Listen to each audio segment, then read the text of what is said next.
ArRahmah. I start in the name of Allah subhanahu wa ta'ala, the most gracious, the most merciful. Alhamdulillah Rabbil Alameen. All praises belong to Allah subhanahu wa ta'ala. Salatu wassalamu ala Rasulillah wa ala alihi wa ashabihi wa sallam. Sending salutations and greetings to the last messenger of Allah, Muhammad sallallahu alayhi wa sallam. I welcome you all and I greet you with the greetings of Islam. Assalamu alaikum wa rahmatullahi wa barakatuhu. May Allah subhanahu wa ta'ala bless you with peace and His mercy and His blessings. Welcome to our session 6 of weekly classes for new Muslim or renewed Muslim, back to basics, beginnings of Islam, development, weekly seminars. So you see some exciting cars on the screen at the moment. The reason I'm showing you this thing is because we should be able to relate it with something that's going to come up now. So at some point in your life, you start developing the love for maybe certain types of luxury cars. But at some point in your life, maybe those cars were not important to you. Maybe you would have preferred a bunch of balloons or a pair of keys for a Porsche or a Lambo and so on and so forth. The point being that as a human being, at a certain point in your life, you value certain things and you don't value certain things. And then later on, you may start valuing certain things that you were not valuing at an earlier stage of your life. Same thing can happen with different investment strategies, stocks, and different products. And then you realize later that, hey, you know what? I wish I had valued that product back then.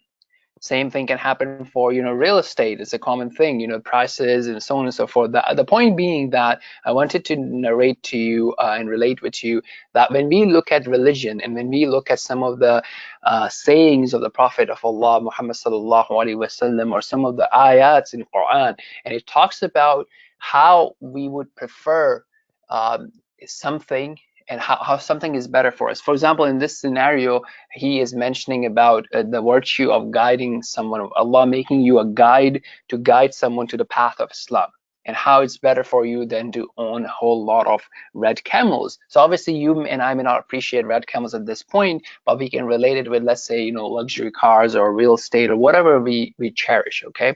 Now, likewise, you may see that, the Prophet ﷺ reminding us and telling us that, such and such prayer is better than the whole world. So the point being that, yes, today we may not realize it, but he as a well-wisher for us, he as a messenger from Allah is guiding us to things that really, really, really matter. So it's important that when we see those things, we look forward and we put the things in its right place and we value the things in a right manner. So again, these are some of the links on how you can access these weekly classes, the videos, as well as the slides, and how you can contact me should you have any questions or need any clarification on any of the content that we have talked about. Now, I would like to greet and remind and share with you 4 gifts that Allah subhanahu wa ta'ala has promised us, that when people get together and remembering Allah subhanahu wa ta'ala, discussing His religion, remembering Him, and so on and so forth, 4 things happen for them. Allah's special mercy envelops them, the sakina, which is tranquility, descends upon them, and Allah makes a mention to His noble angels. Okay, so think about this, right? I mean, how would we feel if someone that we really, really like, a celebrity, a sports star, a scholar, whoever we appreciate, if he or she were to mention us on his or her social media and say, hey, you know what, great work by Zubair, or great work by Abdullah, by Elizabeth, by Tom, by Michael, right? How will we feel?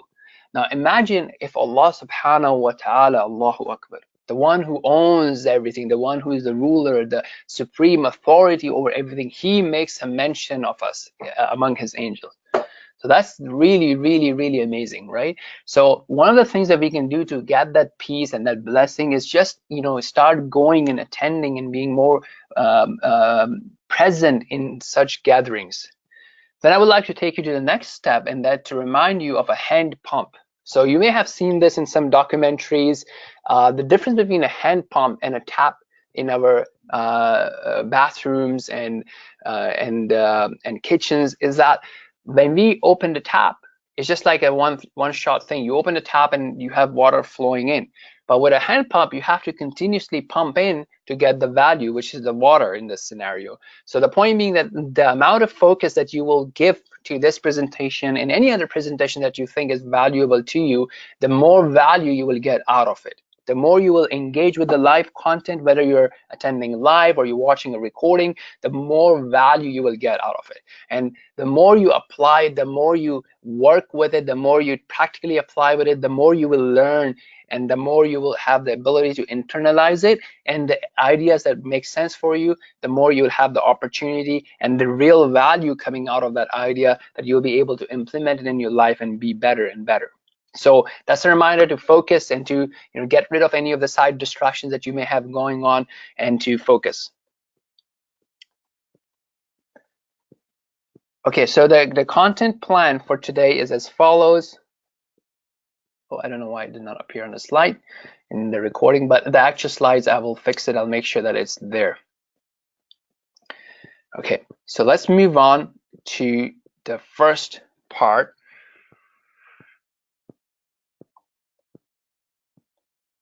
And imagine the possibilities for you, right? The possibilities for you to move beyond your shahada, to move beyond your intention to renew your Islam and really grow. So all of the things that can be achieved, inshallah, with some effort. And there are some examples of some of the success that we have seen with converts, how they were able to go and perform Hajj, Umrah, and so on and so forth. And some testimonies I've also recorded for you here so that you can have a look at some success stories that will inshallah motivate you. So because we don't have a lot of time, I'm not going to go through all of them, and here's a link for for you to review any testimonials if you choose to. Okay, so basically what we want to do is look, when we started, first things is that if you want to break it down into 3 pillars. So you have this welcome message, the welcome webinar we had that helped us to kind of discuss the Islamic worldview and realize our position and the status in this world, and realize that it's temporary, and realize the importance of developing and having a growing relationship with Allah subhanahu wa ta'ala. And then what we're doing is we're discussing the spiritual content and some technical content, and we're moving on from a week by week follow-up perspective. Now, at the same time, the third pillar is also to have a holistic look at your life, at my life, at our lives, and to see and plan on raising standards in all other areas of our life that are important to us, and to learn some principles that would help us to break through any barriers and obstacles that we may have, and to achieve our best potential or our full potential.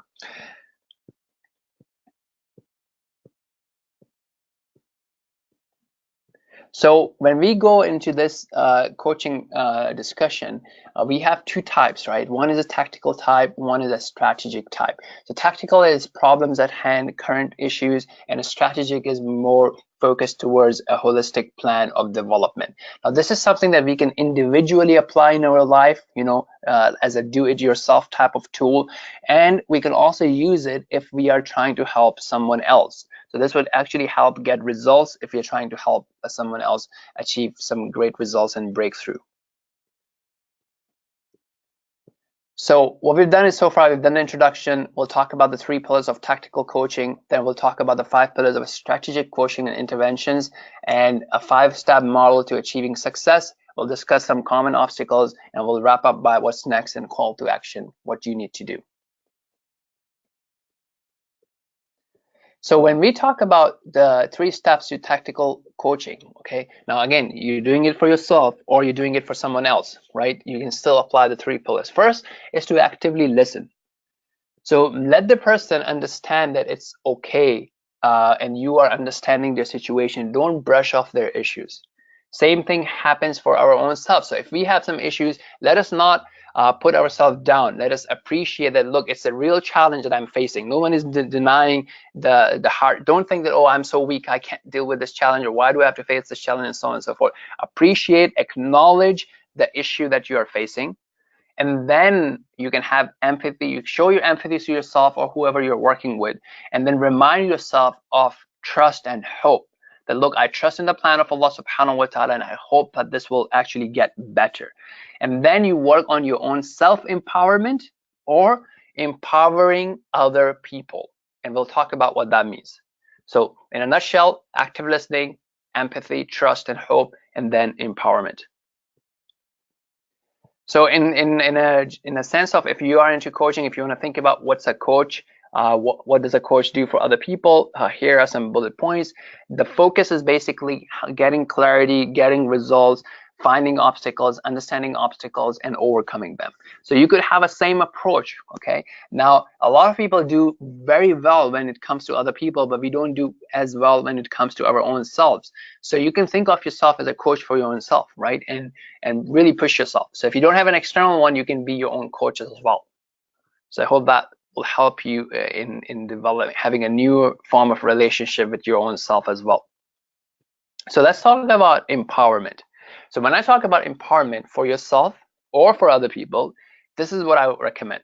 It's not about, you know, taking someone's problem and giving them a solution. Okay, or even for you, let's say if you go and you seek out help and then someone say, okay, go ahead and do this. What you rather want to do is you want to discuss options. Okay, what are some of the options that I can take from here to get out of any difficulty that I'm in, or to get to a result that I want to achieve?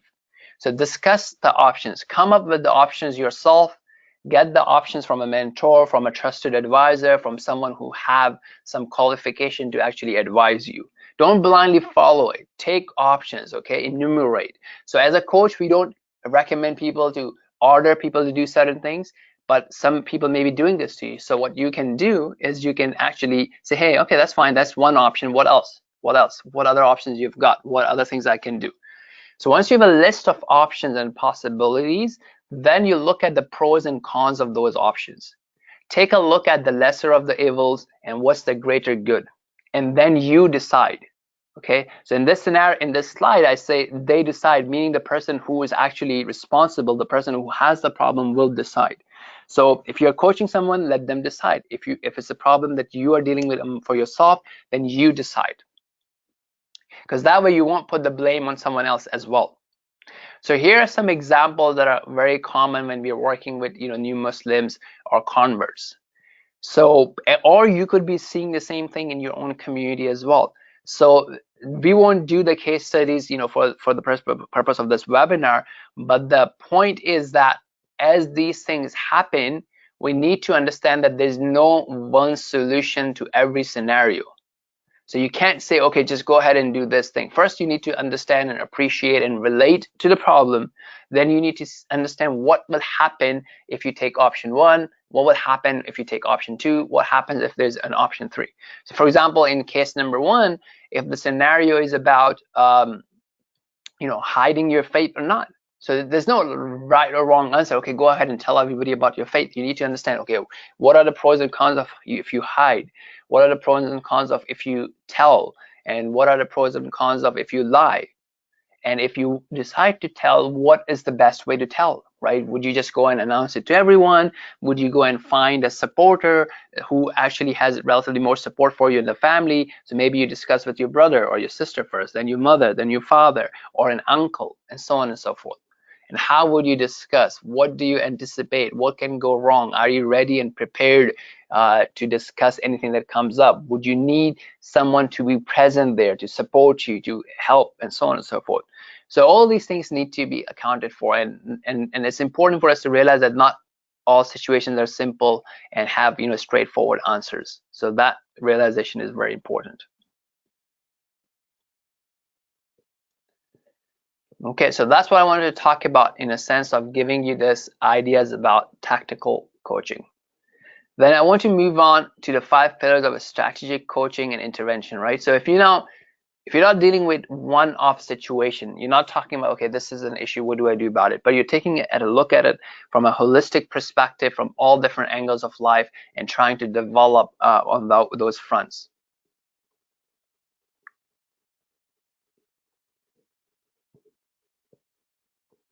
So here are the 5 basic moves that we want to talk about. Number 1 is the emotional state. So realize if you're helping someone or for your own self, okay? Now in this, what I will do is I will start talking about it from a perspective of helping someone. Okay, set screen sharing is paused. I don't know why. Okay, looks like it's working now. Yeah, so remember the importance of emotional state. If you are emotionally low, or if the person you're helping is emotionally low, that will have a lot of consequences, because they wouldn't see the hope, they wouldn't see the future, they wouldn't see the possibilities, they wouldn't come up with exciting ideas. And this has a lot to do with a lot of psychological research as well as neuroscience research and so on and so forth. But anyways, this is not our, within the scope of this short webinar to go into that. But what we're essentially saying is that, look, what happens to you can cause feelings, okay? And at the same times, the way you feel can have an impact on what actions you will take, and therefore will have an impact on what happens to you. So how can you have an empowering emotional state? How can you get into a positive emotional state if you are if you're feeling low? Well, there are some guidelines here. Number one, go back to your worldview. Realize that this world is not perfect. A lot of time people have emotional low because they're trying to fix everything. They're trying to wonder, why is this thing broken in the world? Why do people behave in this manner? Why is this thing exist in the world? So you have to realize that world is not a perfect place to be in. Okay, paradise is a perfect place to be in, and world will always have deficiencies and issues. The point is, how do you contribute to the world? How do you empower other people? How do you make things better? Okay, and then to realize that, look, even if some people have wronged you, eventual justice will happen in the hereafter. This world is not a place of complete justice. Justice is to be happen after death, and Allah will fix everything. Everybody will get what they deserve. Nothing will be ignored, and what's to come is a amazing vacation in paradise, inshallah. The next thing is to also focus on is your past success. Look at your past life. Have you been able to come out of difficulties? And if you can't think of something, as we said, remember your child. Remember your childhood, how you learned to walk. How did you learn to read, to write, to understand, to comprehend, to communicate, right? You put in those efforts and you were able to do that. You kept trying. You did not give up. Likewise, you don't have to give up right now. The next thing is about future possibilities. So don't think that the future is dark and gloomy and going downhill. Think of the good future that can come out. So don't think, oh, I'm going to be homeless. Think, I will be self-sufficient. I'll have enough funds to take care of myself and take care of people.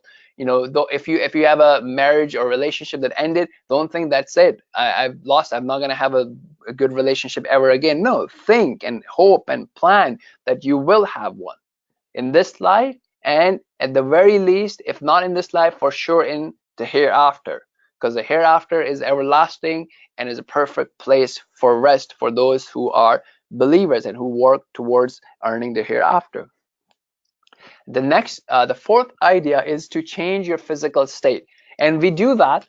Now, there's two ways of doing physical state, changing physical state. One is a destructive way, and one is a positive way. So, a positive way would be going out for a walk, doing some exercise, doing some stretches, going for a run, exercising, workout, or push-ups, pull-ups, body weight exercise, something that you can even do in your own home or going out in the nature. And a destructive way of changing your physical state can be, consuming drugs, consuming alcohol, or just eating a lot of sugary food like ice cream, cakes, chips, and so on and so forth. Do something fun. Now, I'm not saying go and indulge in just like watching a bunch of movies for like 5-6 hours. Do some short amount of fun, like go visit a friend, go out on a walk, go into nature, watch something, like a short thing that will help you, that will inspire you, that will motivate you, that will give you some fun, some amusement, so on and so forth. Or go and help someone. Find someone who is in tougher situation than you and actually make their life easier. Volunteer somewhere and go visit someone in the hospital, at a shelter, soup kitchen, whatever. Help something in the masjid, in the mosque, or really observe the life of other people around us in the planet, and really think about how their life is from a day-to-day perspective. It could be someone here, someone overseas. Think about how their life is in terms of safety, in terms of access to quality food, quality water, or even some people not having all the body functions that you and I may have, right? Think about how is the life of someone who has an impaired hearing. You know, how much harder do they have to work, and so on and so forth. So here are some resources for you, like, you know, there's a longer video, like a short video of 7 practical steps, some short videos, and a playlist. So, you know, bookmark them, keep them handy. If you're feeling low, you can revisit them and you can check them out, inshallah. So some of the habits that you can develop. So a lot of the stuff that we'll talk about relates to habits. Okay. So what's a habit? A habit is something that we do without much thinking. And you know, research says that 45% of the work that we do, the 45% of the actions that we do are on autopilot mode. We don't even think about it. It's just natural. So you may have some bad habits, but you can develop some good habits. You can replace your bad habits with good habits. And there are ways of doing that. I'm sure, like, if actually I'm going to put in resources at the end on the slide as well. So you can learn some principles of how do you make sticky habits? How do you actually develop good habits? So if you want to change a bad habit into a good habit, there are certain principles. One of them is basically to write a if-then scenario, and you say, hey, you know, when this happened, when I feel like this, when someone says this to me, I will do this. Instead of doing my old habit, I will do this new habit. And the new habit should be a very short thing. You should be able to do it in like 30 seconds or something like that, or 90 seconds. Very short thing that you can do to break out of your patterns of bad habits. So again, it's a very interesting topic. I'd highly recommend you to take a look at it, and I will put a note of it on the slide. It's not on the screen at the moment, but I will put it on the slide so you'll have it. So definitely, please take a look at it. Some of the habits that you can develop for being in a positive state most of the time is to write a gratitude journal. Like, really focus on things that are going well in your life, because a lot of time we don't focus on them, we don't appreciate them, we take them for granted, and that's what causes a lot of time that we are feeling emotionally low.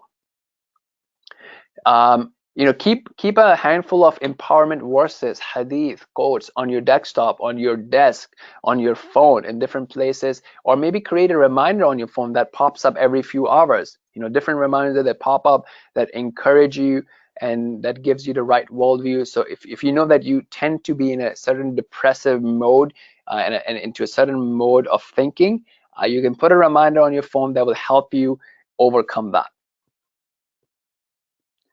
So next thing is, what will you actually be focusing on? So first thing we talked about is the emotional state. Next thing is what you are thinking about, what you're focusing about.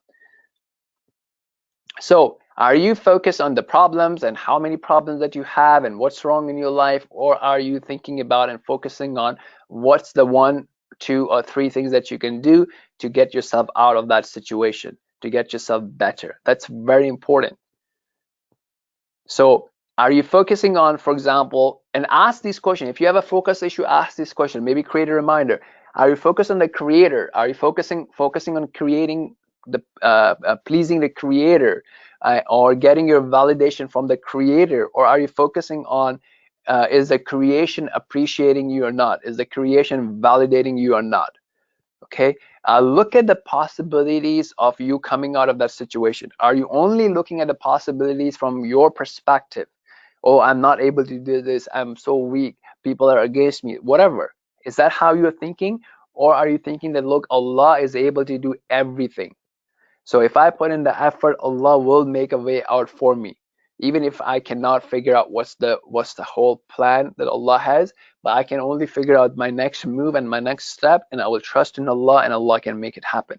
So are you looking at it from a limited lens of possibilities, or are you looking at it from a infinite lens, which has the possibility of divine intervention, Allah subhanahu wa ta'ala blessing your efforts, you know, you putting in one effort and Allah magnifying it 10 times, 100 times, 1,000 times, and so on and so forth?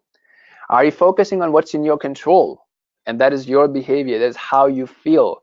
Or are you focusing on things that are not in your control, such as, you know, how other people behave? That's not something that's in your control. Are you focusing on yourself, or are you focusing on other people? Are you focusing on efforts, or are you worrying about where are the results? What's in your hands is the efforts, and improving those efforts and being consistent with those efforts. Are you focusing on things that you're afraid of, Or are you focusing on your vision, the vision of amazing possibilities ahead of you? So again, related habits, journal them. Think about what you're focusing on. Write notes, think about it, and create reminder on your phone to give you the right focus. The third thing is, what kind of meaning would you give? So if you make an effort, something bad happens, something painful happens, what meaning will you give to that situation, and what will your next move be? So if something happens to you, would you say it's bad? Like, why would you say it's bad? So you lose a job, why would you say it's a bad thing that happened to you? Or a marriage ended, why would you say it's a bad thing that happened to you? Well, you don't know, right? Maybe that something had to end for Allah to replace it with something better, for you to have a next step in your journey, for you to reach the next milestone. It's a new beginning. It's not an end. It's not a downward hill from here. Things will get better. So this is all related to the meaning that you give. And a lot of time you don't have any evidence to give it the wrong meaning. It's all in your head. So why are we giving it the wrong meaning? Okay, now the third thing is this an opportunity for you to grow, or is this something that you're thinking, okay, I'm done. I've been knocked out. I can't do any better. I can't improve my life. So these are all meanings that we give, and that has a profound impact on how we feel and how we act. Then lastly, the fourth pillar, what we have is the people that you have surrounded yourself with. The people that you have surrounded yourself with. Are they encouraging you? Are they discouraging you? Are they respecting you? Are they motivating you? Or are they pulling you down? So here's an example of that.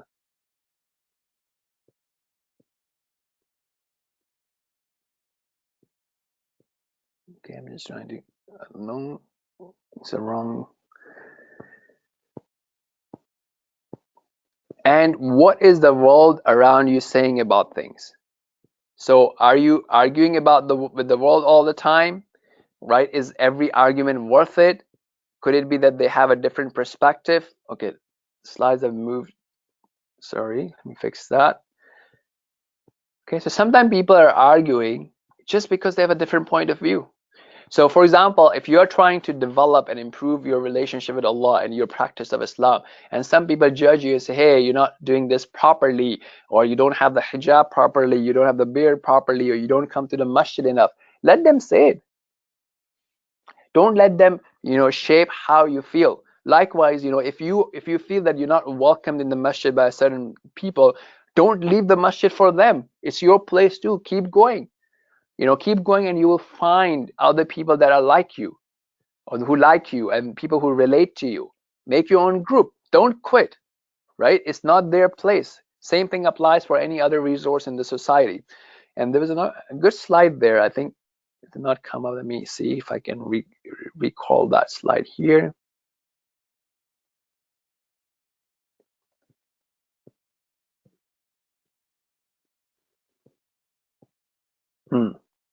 Okay, so there's a slide on that you'll see when I post it up again.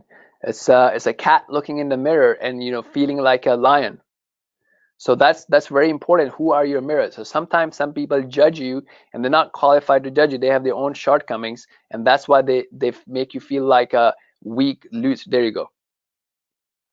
Right? So make sure that the mirror you use to see your reflection is a solid mirror. It's something that's dependable, that's trustable. That's very important. So the people that you take seriously have to be real and motivating and inspiring, and not people who actually pull you down. So use the right mirror, a trustworthy mirror, a positive mirror.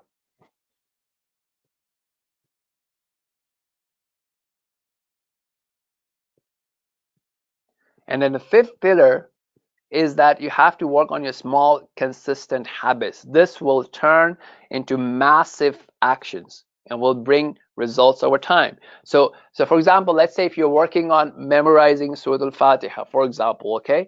Now there are 7 verses. So if you think about, oh my God, how am I going to memorize 7 verses? That's fine. Even if you do one verse a week, you will be done in 2 months. If you do one verse a day, you'll be done in a week.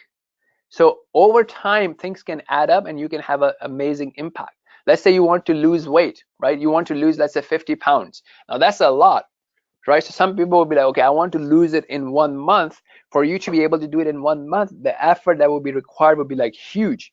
And maybe you're not ready for that. Okay, how about you lose 5 pounds per month? That's approximately just 1 pound a month. Sorry, 1 pound a week. So over a period of a year, you would have lost 60 pounds or at least 50 pounds. Okay, so that's very important to realize, to break down things and have small, consistent habit resulting into a massive achievement. And sometimes problems have a small solution as well. So for example, you may feel a lot of ache in your feet because of a pebble that's in your sandals. So that's very important to realize that, look, I don't want to, the solution to my problem that may appear to be very big problem, huge problem, can be really small. So if you keep doing those small habits, you'll have massive achievements. And also, if you fix one area of your life, it will have a ripple effect on other areas of your life. So for example, as the notion of, when you get up, make your bed. So if you do this small thing, it will give you that push, that momentum of look, I did what I planned to do. I got one thing done from my list. Now I can do other important things as well. So again, this is very important, right? We've been talking about this thing, power of habits.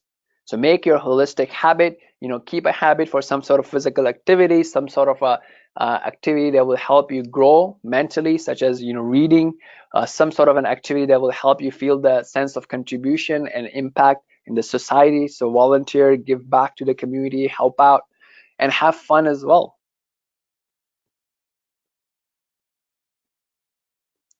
So if now we've looked at these pillars, these ways of thinking, these obstacles that people have, now here are the 5 steps what you need to do to start achieving success, inshallah.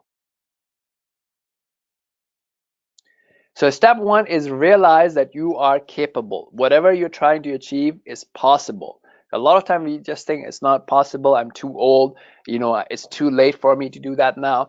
But remember that you have access to divine assistance, the blessings of Allah subhanahu wa ta'ala. And you can increase the divine assistance by making dua, consistently asking Allah for assistance. And we talked about this earlier. When you ask Allah for assistance, it's not a trade. Don't think, oh, I haven't done enough to ask. No, when you ask Allah, it actually is worship. You're getting close to Allah just by asking, because that shows you that you know that Allah is able to help you, Allah is able to listen to you, Allah is able to fix things, and you depend on Allah. So that's a great form of worship. Doing more good deeds would increase your divine assistance. The divine assistance in your life will be increased with doing good deeds. And the more you are away from bad deeds, the higher divine assistance and blessings will be in your life. Now here are some verses from Quran and some hadith that really empower you. So if you find them empowering, whatever you find empowering, you put it on your desktop, on your phone, on different places, so you remember that. So I find this quite empowering. It's in chapter 65, verse number 2 and 3. Allah subhanahu wa ta'ala has promises here. Allah says that whoever fears Allah, so whoever keeps his duty to Allah, whoever does what Allah has made obligatory, and whoever stays away from what Allah has made prohibited, Allah will make a way for him from any difficulty. Allah will always make him a way out. And Allah will provide him from where he does not expect. So you may not expect the solution, you may not expect how something will be solved, but Allah will find a way out and provide you a way out from a place that you may not even expect. And whoever relies on Allah, someone who has a true trust, dependence, and reliance on Allah subhanahu wa ta'ala, Allah will be sufficient for him. And whatever Allah wants will happen. Nobody can prevent it. But Allah has a time and a decree for everything. This next thing is to raise your standards. So we all have standards, which we call our must. I must do this. Okay, so we already have some standards. So for example, if you are hungry, you will not eat certain type of food. Okay, you'll find it, this is gross, this is disgusting, I'm not going to eat that food.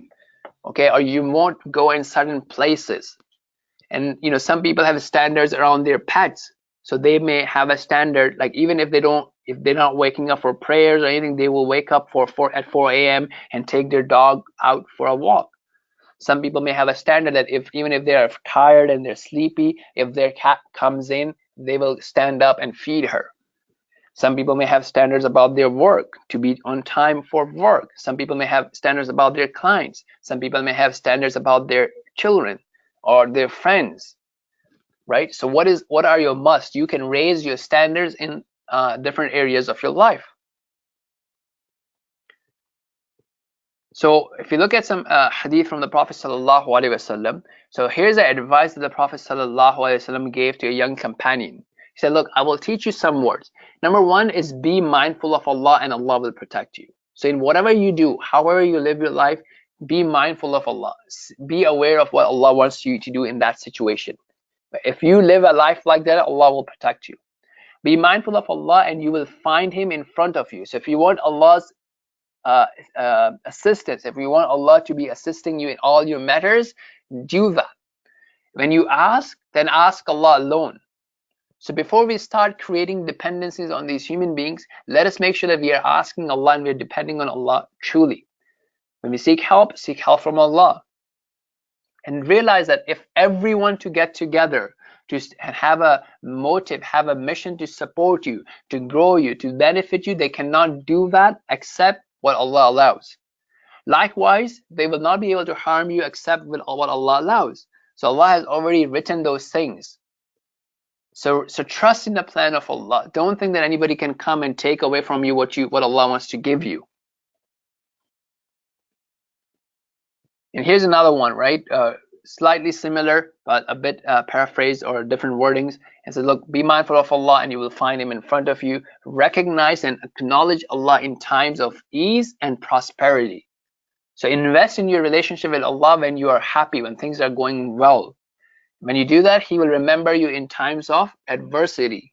And know that what has passed you, so if you have failed to achieve something in the past, a relationship broke down, a job lost, a career lost, whatever, remember that was something that Allah wanted for you, and there is a wisdom behind it, and there are good things that can come out of it.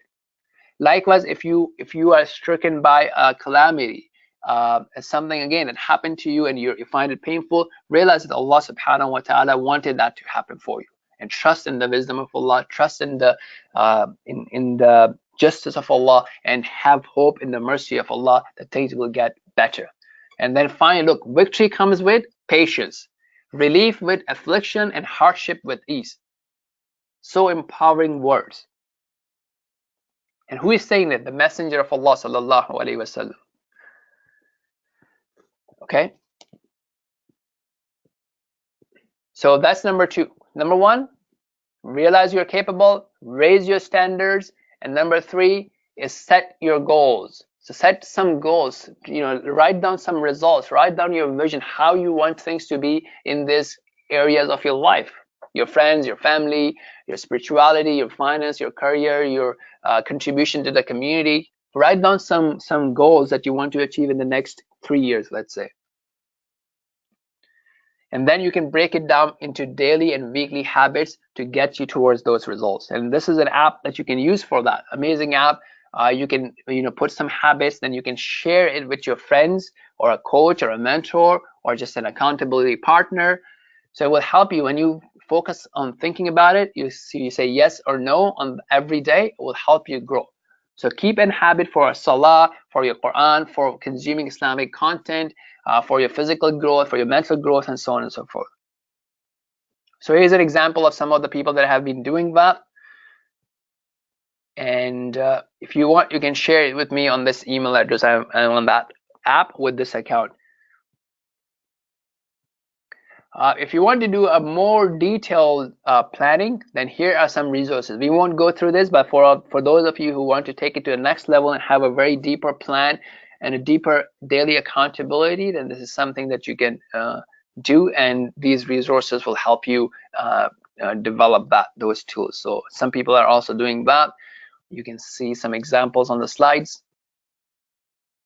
And this is how they update. This is called a tool called Trello.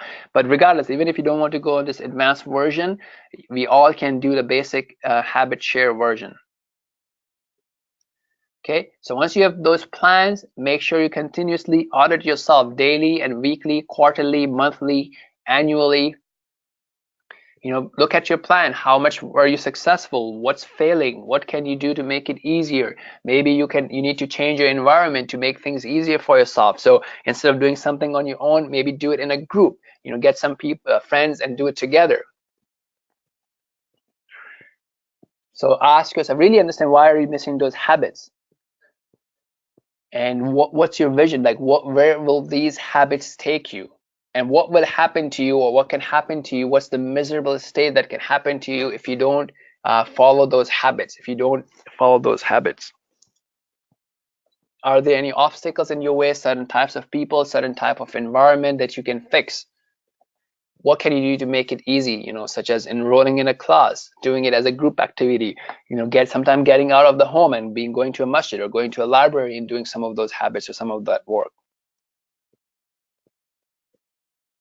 And finally, we'll talk about some common obstacles. So again, the notion of being perfect. So what happens with some people is that they may have a plan for a day, and then if they wake up and they mess up their morning, they say, okay, you know what, that's it. I've messed up, so I'm just gonna not do anything else. And they just waste the whole day. So if they had a goal of not, you know, eating certain types of food and they eat it, then they say, okay, I might as well eat the whole cake, for example. No, I mean, realize that it's better to eat a slice of a cake than to eat the whole cake. Okay, so be patient with that. You know, if you miss a prayer, it's better to take care of the next 4 prayers than to say, okay, you know what, I've missed my morning prayers, so I'm going to leave all the prayers. So keep catching up on what you can do. The notion of reset, that's a very important topic. Okay, and we see this, for example, if your phone is not functioning well and it's getting slow, one of the things that you do is you reset the phone. You do the same thing with your computer. So that's something very important to think about. And then I think another way of thinking about resets is also the annual goals that we have, the New Year resolution. So we say, okay, you know what, last year was this and that. Let us just get a new resolution for this year and we'll move forward. Well, instead of doing a yearly resolution, why can't we do a monthly one? Or a weekly one? Or several times a day. So for example, you know, you have a plan and you can break your daily plan into maybe 2 halves or 3 parts. And even if you mess up the first part, take care of the second part. So this way, overall, your weekly success and your weekly accomplishment will keep growing.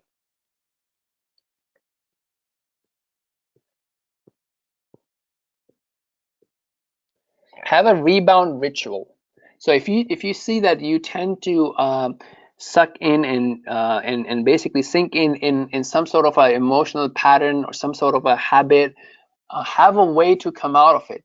So for example, if you have a bad habit or a bad situation, or like, you know, even maybe it could be something health related.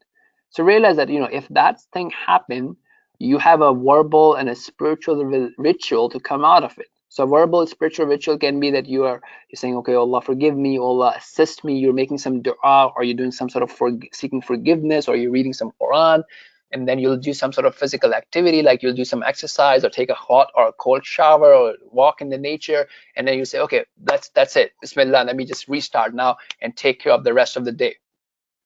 That's very important, right?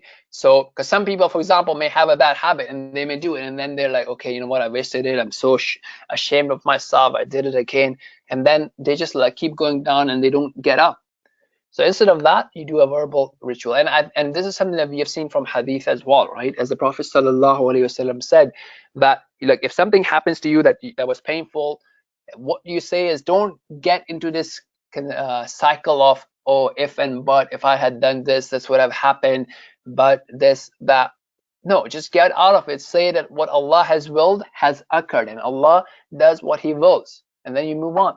Likewise, the ritual that we have, that if something miserable, a calamity falls us, what do we say? We say, Inna lillahi wa inna ilayhi raji'un. Verily, indeed, we belong to Allah.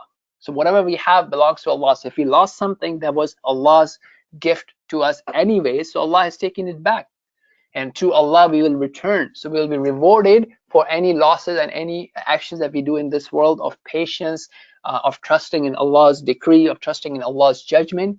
And then you ask Allah to reward you for that calamity and to replace what He has taken from you with something that's better. That's an amazing verbal and spiritual ritual.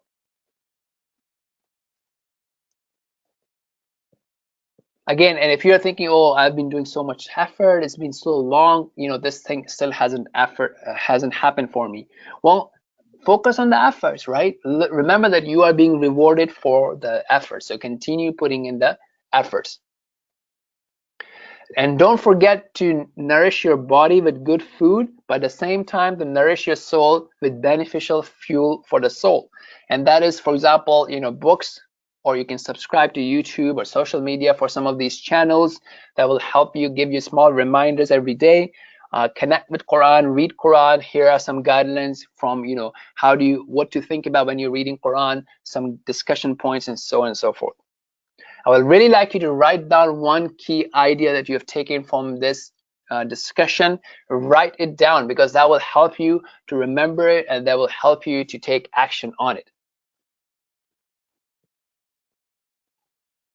So if I'm going to wrap it up now, so what you can do is basically this presentation will be available to you from this link. So you can download it, you can work on it, you can consistently improve it. And if you want some further readings, if you want some books that you can read that are related to this topic, then here are some links. You can take a look at the PDFs. And if you like it, then what you can do is you can also buy them. So dedicate some time for you to plan your life, for you to build your habits, for you to review your habits, and so on and so forth. And you know, again, say Bismillah and seek help from Allah and start. If you need any help, if you need me to take a look at any issues that you're facing, feel free to reach out.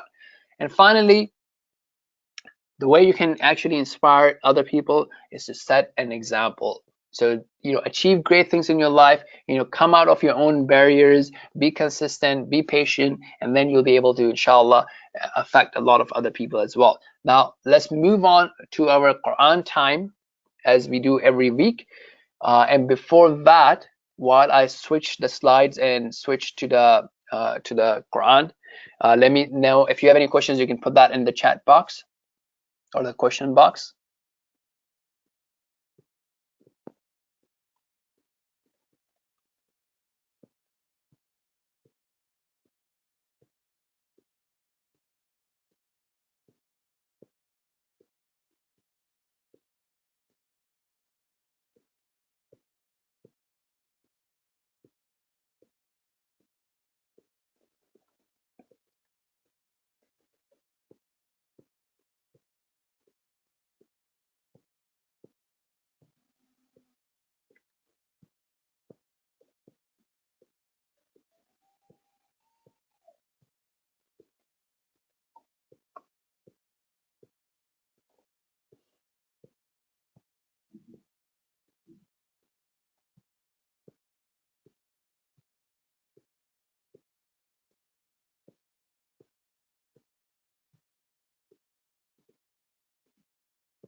Okay, I'm just trying to get the Quran slide up, so bear with me for a second.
There we go. So the slides are up now. I mean, the Quran window is up.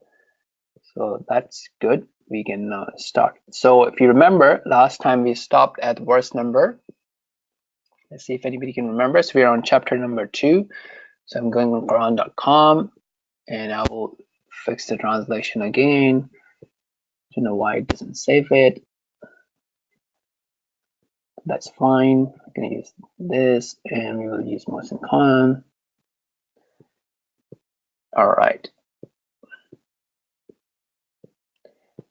Okay, so basically what we talked about last time, we saw how we actually saw two types of people already, the believers, then we saw the people who have been persistent in denying the message of Allah and how Allah sealed their hearts. We also saw a demo of how we can actually use a detailed explanation of these verses, and we saw how we can use qtafsir.com for that. Okay, so with that, today we'll be looking at verse number 8 onwards. And this is now the third category of people who are the hypocrites, who pretend to be Muslims, but they in fact are not Muslims, and they're just doing that to fit in or for any other worldly reasons. So the verse number 8, وَمِنَ النَّاسِ مَن يَقُولُ آمَنَّا بِاللَّهِ وَبِالْيَوْمِ الْآخِرِ وَمَا هُمْ بِمُؤْمِنِينَ. So from the mankind, there are some who are hypocrites, and they say that we believe in Allah and the last day, while in fact they believe not. So if I were to open this guide document that we have, we will go on verse number 8 by clicking on this link. Okay, so in here what we have is, look, lip service is easy, talking is easy, actions speak louder than the words. So some people say, oh, I have a good heart, but if you have a good heart, it will lead to good actions. And we talked about this earlier, that if your physical actions are good, that does not necessarily mean that you have a good heart. But the opposite is true. If you have a good heart, then your physical actions will be good. So for example, if you have a good heart, you will do the actions of a believer. You will believe in Allah and you will take the actions that Allah wants you to take action. But if you're doing the actions that Allah wants you to do and you're doing it for a different reason, then you may not have a good heart. And that is the case with these hypocrites. Okay, now let's go on the next verse. So what they do is يُخَادِعُونَ اللَّهَ وَالَّذِينَ آمَنُوا وَمَا يَخْدَعُونَ إِلَّا أَنفُسَهُمْ وَمَا يَشْعُرُونَ. So what they actually try to do with this behavior is they're trying to deceive the believers, right? They're trying to say, okay, we are believers with you, we want to enjoy the same status, we want to be among you, and we want to be, hang out with you and be one with you and have that community feeling and all that. But what they're actually doing is they're deceiving their own selves, because this will temporarily benefit them, but Allah knows their reality, and either Allah will expose them in this world, or they will have the torment and the punishment in the hereafter. And then next verse is that Allah is saying, why is this happening? في قلوبهم مرض فزادهم الله مرضا وَلَهُمْ عَذَابٌ أَلِيمٌ بِمَا كَانُوا يَكْذِبُونَ. In their hearts is a disease. So they are giving this space for this disease of doubts and hypocrisy. So that's why Allah is increasing them in this disease. So Allah is not. So last time we saw the verse about the seal, Allah sealing the heart of some people and they then not accepting Islam at all. That's something that they chose and they persisted on. That's not something that Allah did out of injustice. So now because of this reason, they will continue increasing in this disease, and for them is a painful punishment because of their continuous lying. And another way of looking at these people is verse number 11, in which Allah says, وَإِذَا قِيلَ لَهُمْ لَا تُفْسِدُوا فِي الْأَرْضِ قَالُوا إِنَّمَا نَحْنُ مُصْلِحُونَ.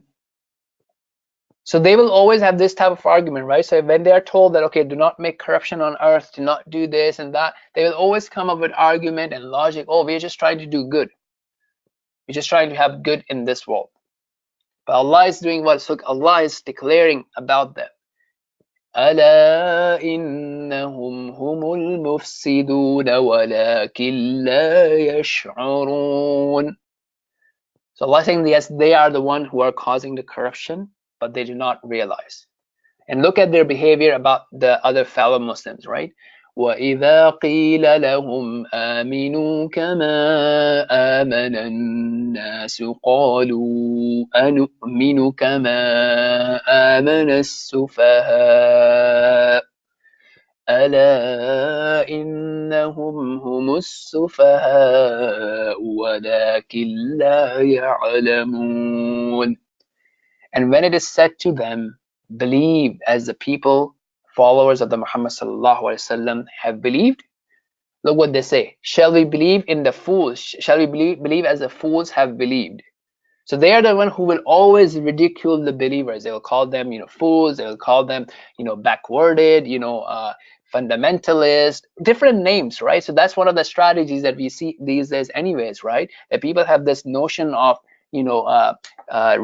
putting down other people by doing, these type of name calling, character assassinations and things like that. So that's something very important to realize. And not be depressed because of that behavior.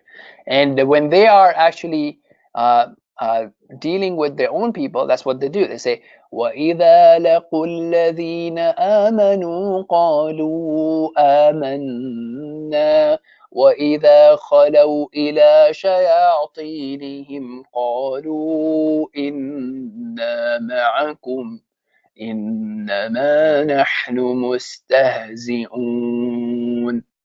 So with the believers, they will say, okay, we believe with you, we are your brothers, we are your sisters. But when they are with the people who are like them, they say, hey, you know what, we're just messing around, we're just kidding. We're not with them, we're with you. We're all together, we're messing, right? But look what Allah says. Allahu yastahzi'u bihim wa yamudduhum fi tughyanihim ya'mahun. So now, this word of Allah is, throwing their mockery back at them, or Allah mocks at them. This is the notion, like in general, it does not befit us to say, Allah mocks at them. Well, when someone is doing some wrong action and Allah is doing it back at them, then in that manner it befits them. Okay. So because of what they're doing, in fact, this is something that's being returned back at them, because they are not actually able to make, they are the one who will be actually suffering from this action of theirs.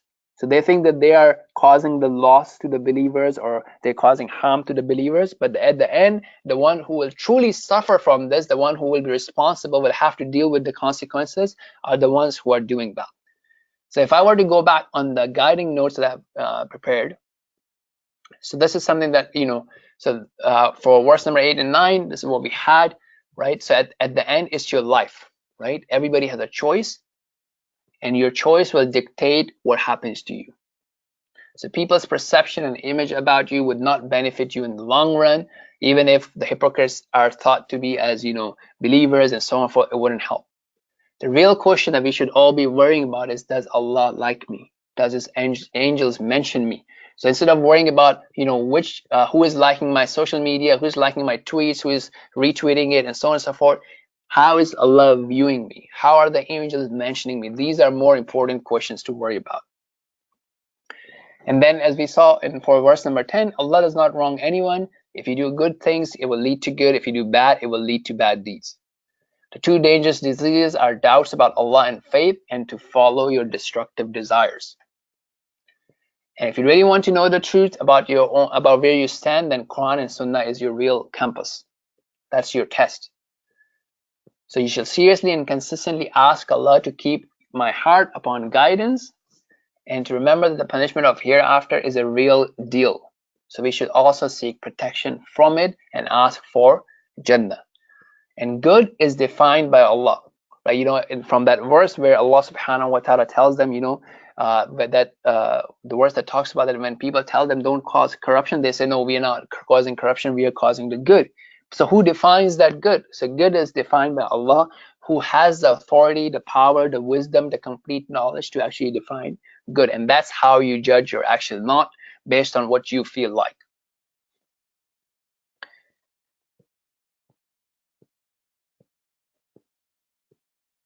Okay, so that's for the verse number 12, which was, shall we believe like the fools?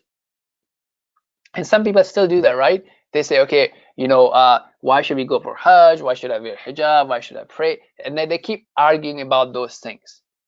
So they're limited in their understanding, and their metric and measurement of smartness is what can be seen or touched only. So they don't see the importance of faith or depending and following the truth from Allah subhanahu wa ta'ala.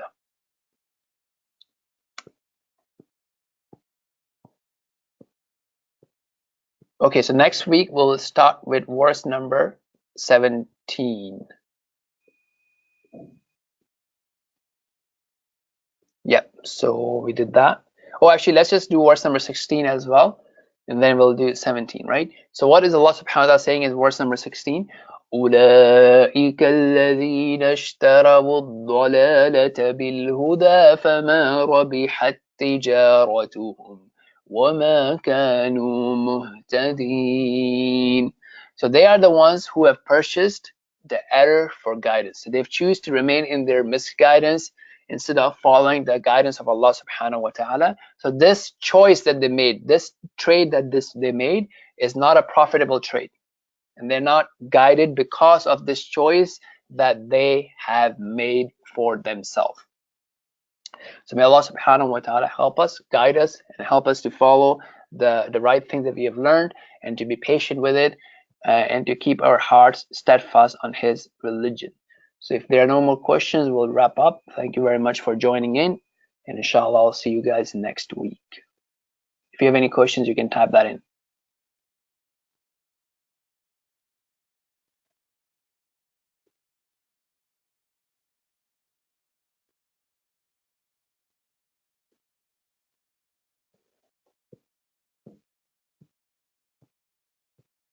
All right, let's wrap up. If you want to follow up, you know how to reach me, and inshallah I look forward to hearing back from you, and hope you'll be able to take advantage of this thing. Those of you who are watching the recordings, absolutely would love your feedback as well. You can contact me directly or put it on the comments, and we'll definitely follow up on that. Jazakumullah khairan, subhanakallahumma wa bihamdika, ashhadu an la ilaha illa ant, astaghfiruka wa atubu ilayk.